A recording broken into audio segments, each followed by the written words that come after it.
Hari ini kita belajar lagi tentang akuntansi. Hari ini saya mau bahas tentang prinsip-prinsip akuntansi yang bisa kita terapkan di kehidupan sehari-hari.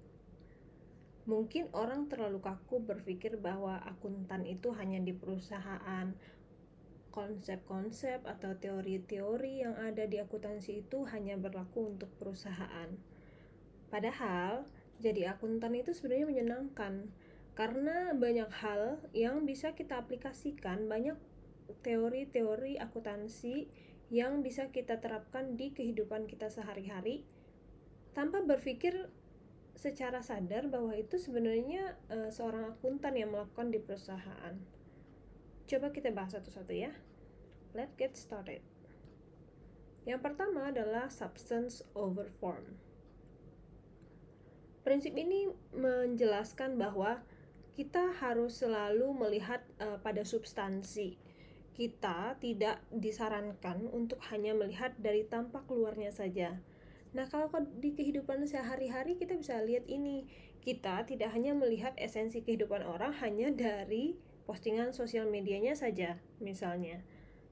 Tapi banyak hal yang lebih substantif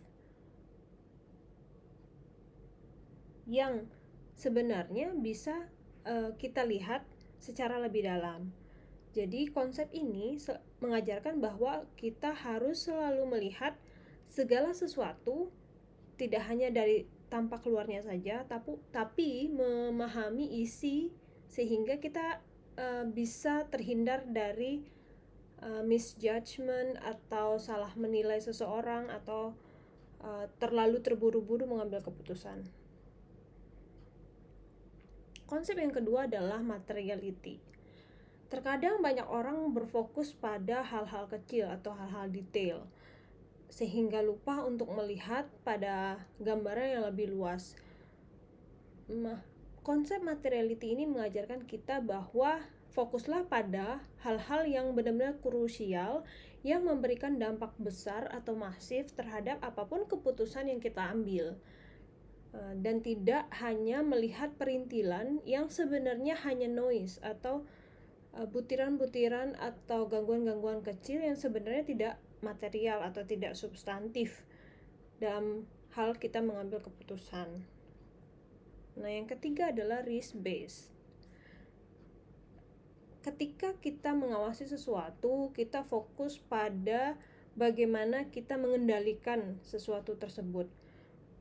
Padahal sebenarnya kita tidak perlu fokus pada semua hal yang harus kita perhatikan, harus kita monitor. Hal ini menyebabkan kita menjadi orang yang sedikit control freak atau hanya sangat posesif. Padahal di akuntansi kita diajarkan risk based, hanya fokus pada 1-2 hal yang benar-benar berdampak besar, menyumbang kerusakan atau masalah yang besar, dan fokus untuk menyelesaikan hal tersebut jika ada masalah. Jadi kita tidak fokus detail pada 100 hal, tapi kita lupa substansi dan resiko yang ada di dalamnya. Jadi sebaiknya kita fokus pada sesuatu yang resikonya lebih besar, sehingga kita bisa mendapatkan return yang lebih besar juga. Dibandingkan kita fokus pada 100 hal, returnnya kecil-kecil, lebih baik kita fokus pada 1-2 hal yang bisa memberikan return yang cukup besar. Yang keempat adalah konsep accrual. Konsep accrual ini di akuntansi mengajarkan bahwa kita harus konservatif mengakui pengeluaran kita. Kita harus ngakui dulu walaupun kita belum tentu membayar di kemudian hari, tapi ada resiko atau hak yang orang lain yang sudah kita gunakan, ya sudah kita akui saja di tahun ini, dan tahun depan kita tinggal mengeluarkan kasnya, kita akui biayanya di tahun ini. Konsep ini ngajarin kita untuk hati-hati dalam mengelola pengeluaran, dimana kita mulai overestimating atau mulai membesar-besarkan pengeluaran yang mungkin akan dikeluarkan di kemudian hari, dibandingkan kita harus mengakui pendapatan yang sebenarnya belum ada. Jadi konsep accrual ini benar-benar mengajarkan kita untuk bersiap untuk hal-hal yang terburuk yang mungkin terjadi di kemudian hari, misalnya pengeluaran atau klaim dari orang lain atau apapun yang menyebabkan kehidupan kita atau bisnis kita itu mengharuskan kita mengeluarkan uang dari bisnis kita atau secara personal. Dan konsep yang kelima adalah kontrol.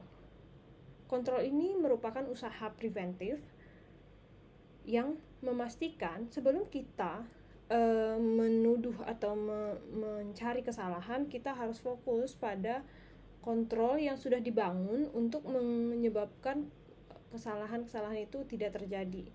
Jadi dengan menerapkan kontrol yang bagus, kita tidak hanya berfokus pada bagaimana jika suatu hari terjadi masalah, tapi kita fokus pada bagaimana mencegah masalah itu bisa terjadi. Jadi dengan konsep kontrol ini mengajarkan kita bahwa kita tidak mencari kesalahan, tapi kita mencegah terjadinya kesalahan tersebut dengan melakukan berbagai kontrol atau pengendalian prosedur-prosedur, standar operational prosedur, dan apapun yang bisa menghindari terjadinya kecurangan atau kejahatan di dalam diri sendiri atau di dalam diri personal keuangan kita ataupun dalam keuangan bisnis. Sekian dulu hari ini, terima kasih.